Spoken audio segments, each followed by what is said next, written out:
Say good morning. Good morning. Hey guys, I know that it has been much longer than I said it would be, but I am here today to give you guys a little story all about Abby.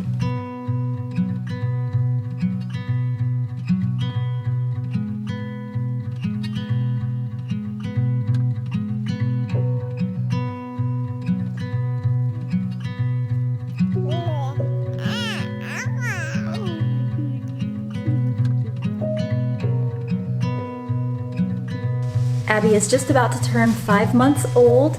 She started sleeping through the night, maybe around the time she was about 6 weeks old. Well, you see.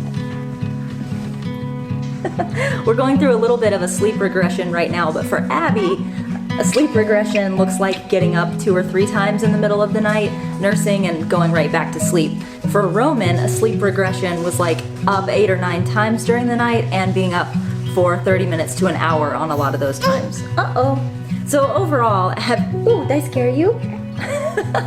Overall, Abby has been much easier to deal with, and I've felt very blessed by that, because I do think that if I had a toddler, like if she came first, I had an easy baby first who was a toddler, and then I had Roman second, so I would have a toddler and a very needy, kind of challenging baby. I don't know how well I'd be doing, but because she's so happy and so easy, it's actually been going pretty well. A lot of you guys know that I was about a week and a half, almost 2 weeks overdue with her, and between having my toddler and my business to run and everything else I had going on, I was just ready to be done.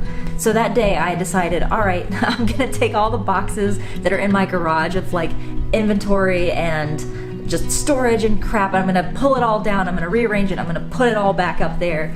And I really was, like my assistant could vouch for me, I was here hauling it all day long like I was some kind of Olympic athlete. It's just like really exerting myself hard.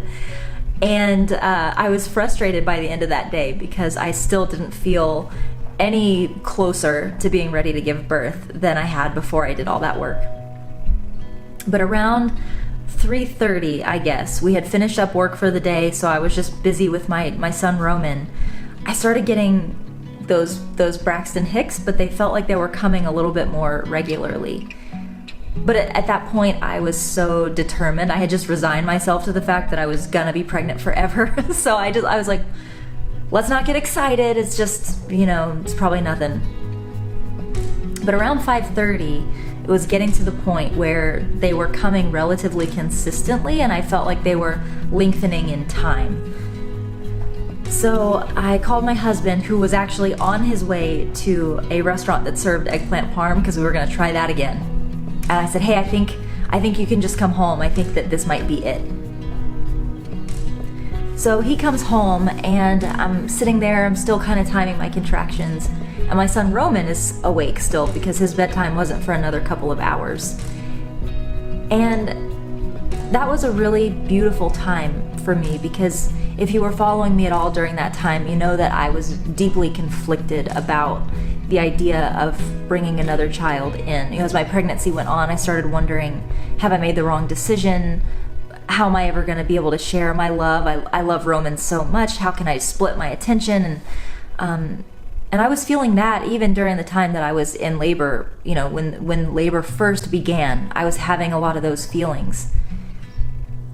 And it's a very bittersweet moment when you start going into labor with your second child, because you are so excited to meet this new little one that you prayed for and you planned for, and you were just so ready for this child. And yet at the same time, you feel almost a sense of despair. You're grieving something, and it's almost like I was grieving the loss of my one-on-one time with Roman, grieving the fact that I will always remember our special happy times when it was just me and him, and he's so young that he's never going to remember that.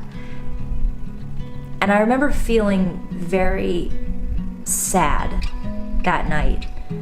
We sat down on the couch over here, and I just cuddled with him, and I let him watch Sesame Street on my phone, because that was the only thing that would keep him still so I could hold him.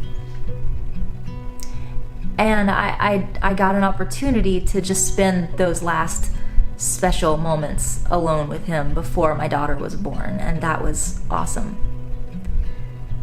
So around 7:30 was his bedtime. My contractions had started to pick up at that point, and I think Roman was starting to notice that something was going on here, but he wasn't sure what. So I felt very blessed that his bedtime came right at that time, because right after I got him in bed, things really started to pick up. But I took him up to bed, and I laid him down, and I got to sit there and sing to him for a little while and read to him and just have that special time. And I remember trying so hard not to cry while I was standing there over his crib, because I knew that when he woke up in the morning, his life was going to be different. And there was no way to forewarn him of that. There was no way to tell him, tomorrow morning, mommy has someone new she has to take care of. And you have a new normal.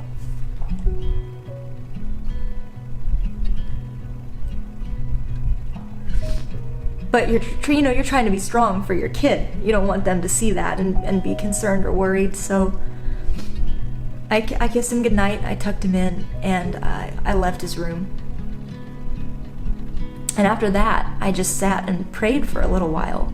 And I'm sharing this with you because if you happen to be pregnant right now with your second and you're having feelings like what I'm talking about, I want you to know that it's normal. It's not like you're not weird or crazy because you're having a hard time coping with this. It's something that I think most of us go through, and it's okay.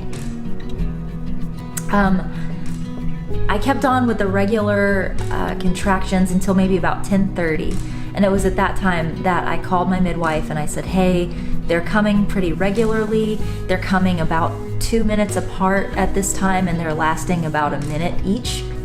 So we made the decision at 10:30 to let her know that it looked like, heads up, things are happening, and she immediately was like, I'm on my way.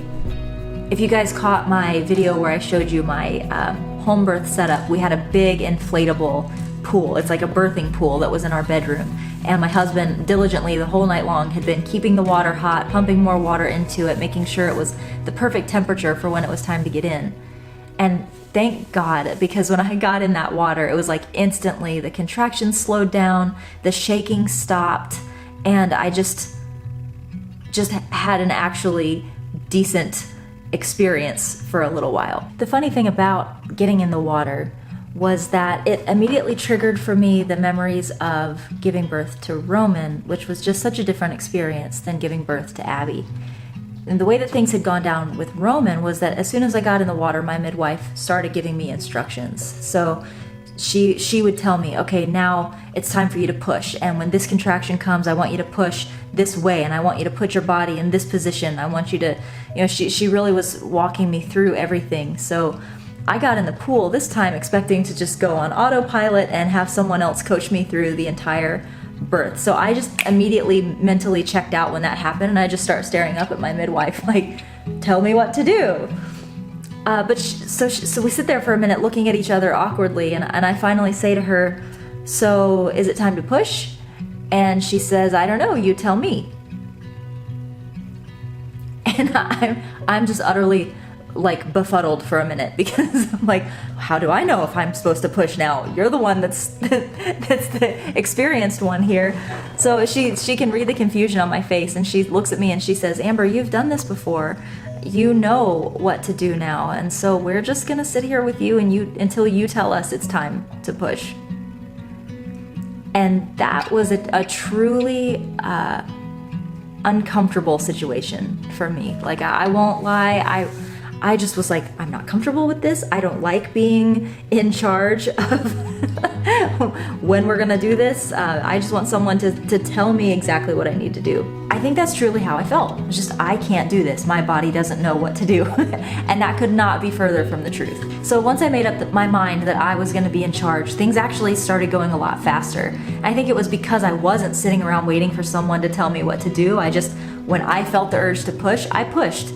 And there were some contractions where I did not feel the urge to push, which was really weird. Like I pushed for 3 or 4 contractions, and then I had like 2 or 3 in a row where I did not feel like pushing, and I just didn't. I was like, I'm gonna take a break. I'm just gonna coast through these contractions because this is hard work, and when I feel like pushing again, I'm gonna do it. And then right around, I think 6 a.m., I started seeing the sun coming up. And I can remember I'm sitting with my arms like back on the pool like this, and I have my head down. I look up and I see the sun coming up, and I heard my son Roman wake up for the day.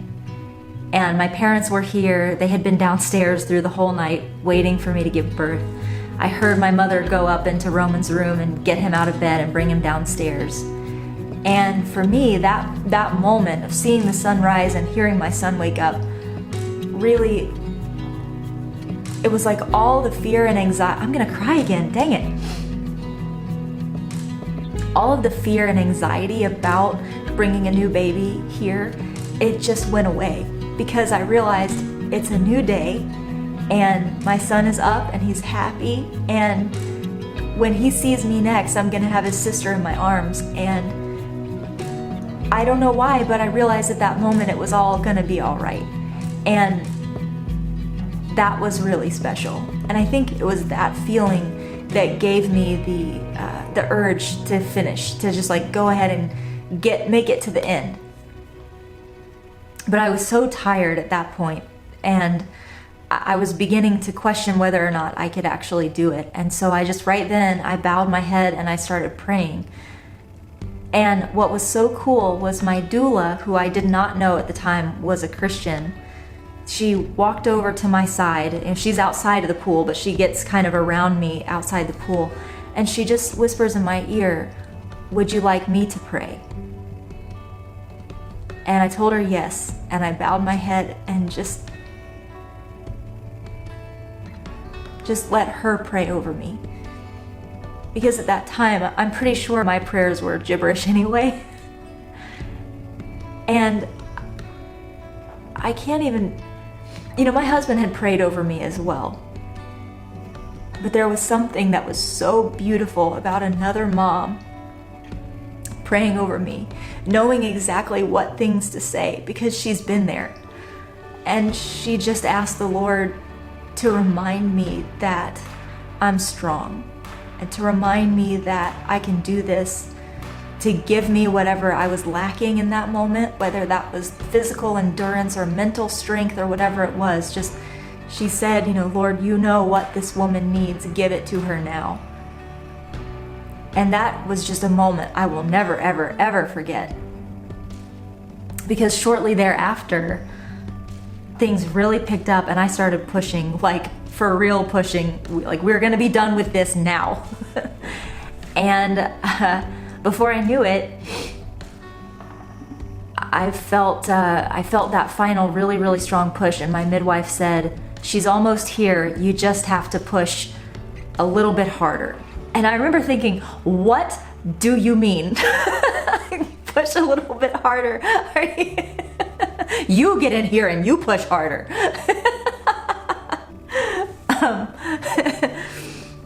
But I did. I like roared as loudly as I could. And I looked down in the water, and my midwife was holding Abby under the water, face up.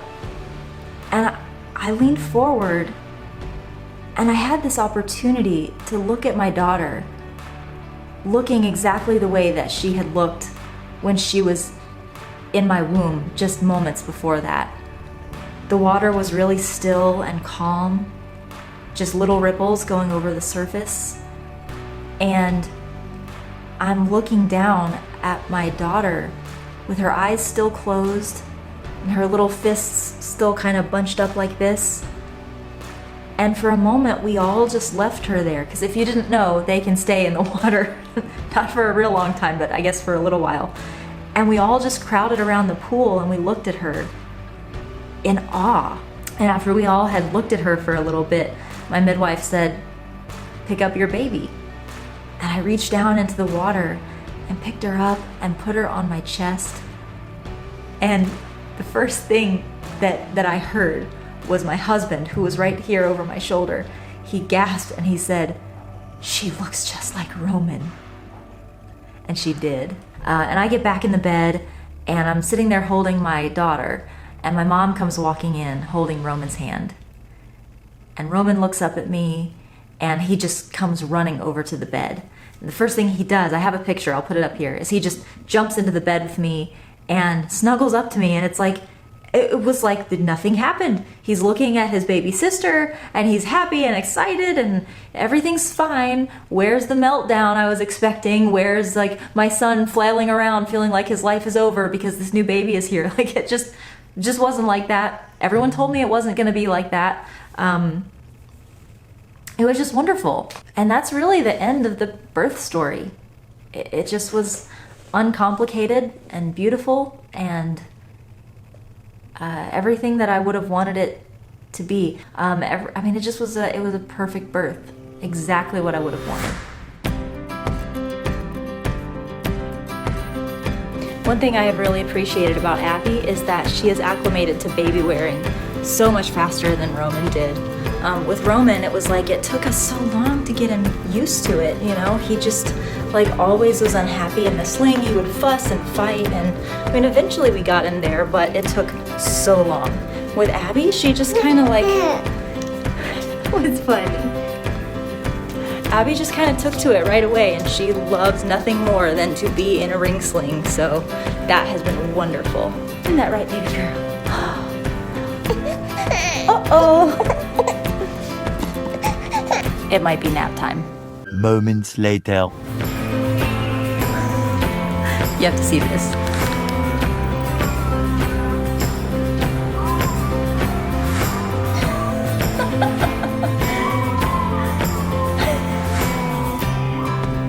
That is a fun little hand she's got up there.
Thanks guys for caring about my family. Thanks for wanting to know how she's doing and how I'm doing and how we're adapting. I love knowing that there's people out there who care.